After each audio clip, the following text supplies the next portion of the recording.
Houston's elite entertainment show. It's all about pizzazz.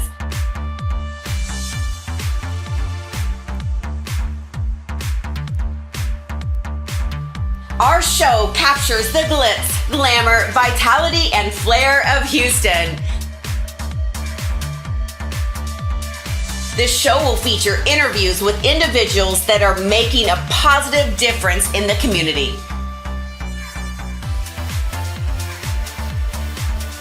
We will interview business professionals, celebrities, artists, and stylists. The list goes on and on. We'll cover topics such as fashion, fitness, beauty, entertainment, business, along with showcasing Houston's hottest spots, private events, fashion shows, and behind-the-scenes footage. Today, we're on location at Theresa Roemer's estate. Theresa is known as the woman with the largest closet in the world. You're about to see how she overcome adversity and became a self-made millionaire.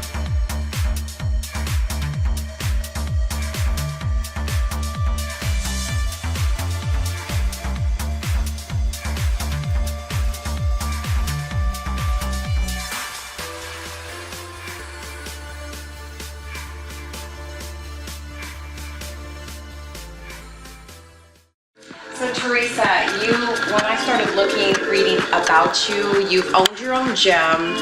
You have been gyms, plural, and been in beauty pageants. You've done bodybuilding. You're an author.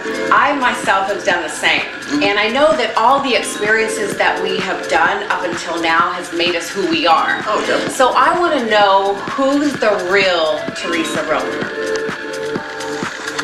Still that little girl that was raised on a ranch that still likes to work her behind off. But so you were a tomboy? Because you're so glamorous. I was a total tomboy. But my goodness. But it started out because as a little kid, I was diagnosed with rheumatic fever 4 different times, which left me with a heart murmur. So they told me I would never be a normal kid. I would never get to run and play and be outside having fun like the other little kids, and I would definitely never get to be a mother because it would be too taxing on my heart.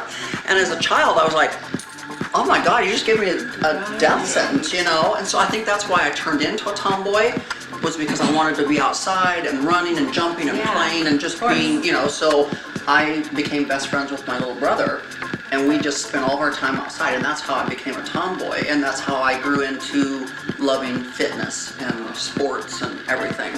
But then somewhere I became a girl, just a girl, like a girly girl. Because you are, I can't picture the tomboy.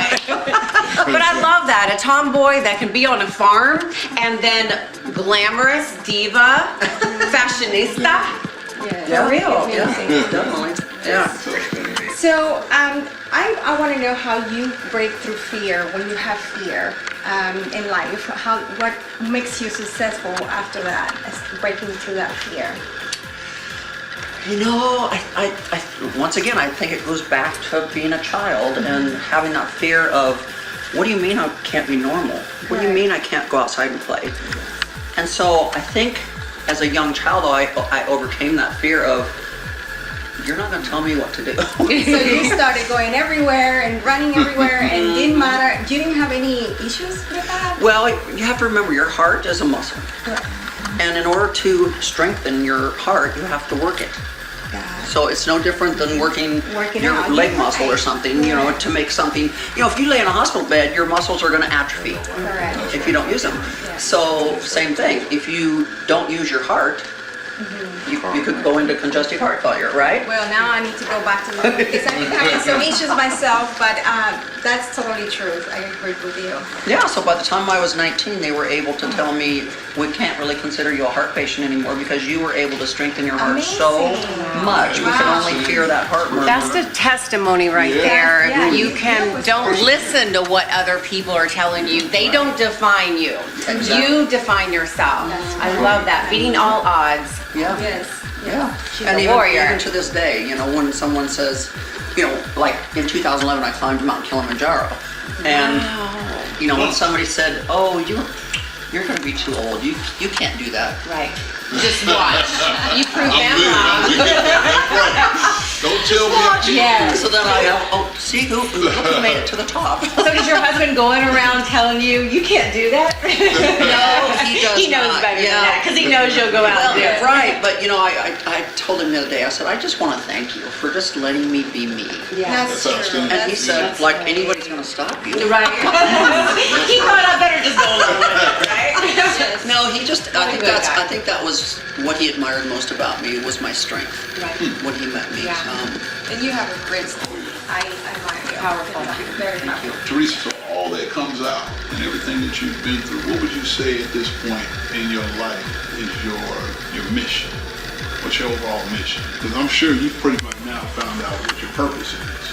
And so what would you say your mission in life is? My mission, and it goes back to even when I was a personal trainer, I just love people. I love helping people, whether it's helping them be healthy or get healthier, whether it's helping someone obtain their successes. I love people. I care about people. I always thought as a little kid I was going to be a nurse, like my mom, because I wanted to help people. But then I found out, I don't want to be in a hospital. That has a whole nother side to it. Right. I found that just through, whether it was personal training, people, or like right now, I find in my brand and everything that I do as a social media influencer, I have children as young as 13 emailing me and writing me and saying, oh my God, you're such an inspiration. And I'm like, ooh, how can someone in their 50s be so inspirational to someone at 13? Yeah, you're connecting with them. And that's Yeah. key. We love that part because that's the impact that you make. It goes from all age ranges, Right. So And you've got kids that, maybe you're dealing with like a little gay boy and his parents are not accepting him being gay. Right. And yet I'm accepting him. And he's like, oh my God, you're so inspirational. You're letting, thank you. You're like, that's huge. You just see people for who they That's are. right. It doesn't matter That's right. what their preferences Right, are. right. That's good. That's outstanding. So what do you do so many different things, and what I get to work on is time management. How do you manage your time with all the projects and all the things that you've got going on? I want to know your secret.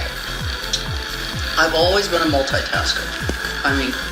Even back in high school, I was playing every sport, I was a cheerleader, I had a part-time job, I drove my parents crazy.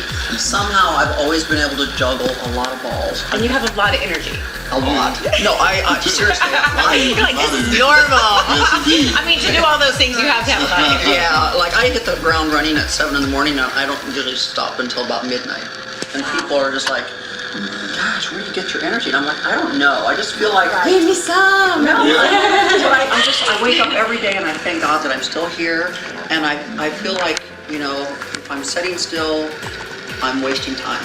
And I don't know how much time God's going to allow me to be on this earth. When I lost my 19-year-old son in a car accident, I thought, wow, if God can take my son at 19, he can take you at any age. Life So is precious. I don't want to waste one day. I wake up and I'm just like, I need to make an impact again today. I love We want to give thanks to all our sponsors. Esquire Robert Markland, LLP, Clayton Nash Real Estate, Lush Boutique, Martinez Boxing, Alicia Stringer, aliciastringer.com. Thanks once again for supporting It's All About Pizazz.